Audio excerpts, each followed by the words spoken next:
I came into this review expecting to do it all formal, but I really just like this book enough that I'm just going to sit here and gush about it for a few minutes, and hopefully you guys buy into it and buy this book also, because I want more of it, and I want you to want more of it. What is up, cupcakes? It's your boy Paperback Dan, doing my first solo review.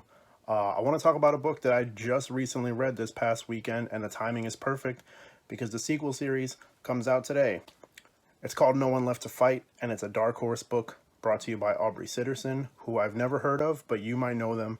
They did some work on G.I. Joe over at IDW, which includes a Street Fighter crossover, which actually sounds pretty awesome. Normally, this is the part where I would like to show you the book, but I don't have it physically because I read it digital, and I'm waiting to get a copy. What I do have, though, I went to my comic book store specifically for this, issue number 1 of No One Left to Fight 2, and much to my surprise, they had both covers, so I had to get both because I thought that they were awesome. So let's get to it. I love this book. Everything about it felt like it catered specifically to me. I feel like Aubrey Sitterson just climbed in my head one day and was like, all right, what does this guy like? Let me make a book about it. Also, I plan on keeping this review completely spoiler-free.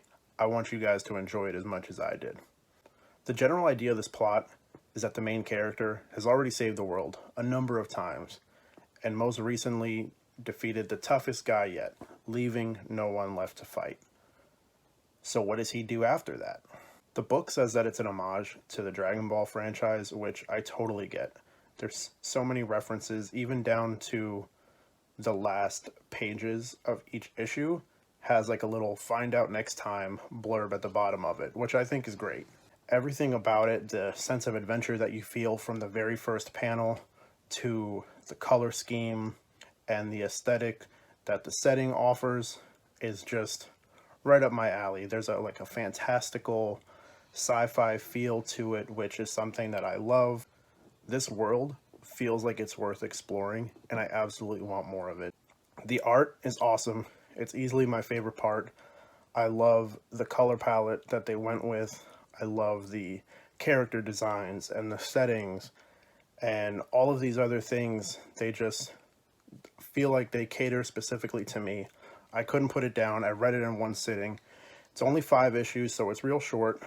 If I had to find flaws in this book, I think the flaws are more so what the book didn't do than what it did and didn't do successfully. Realistically, my biggest complaint about this book is that it's too short. And I think that it doesn't work very well as a standalone single volume. It's not overly ambitious or groundbreaking or anything like that. It's just fun.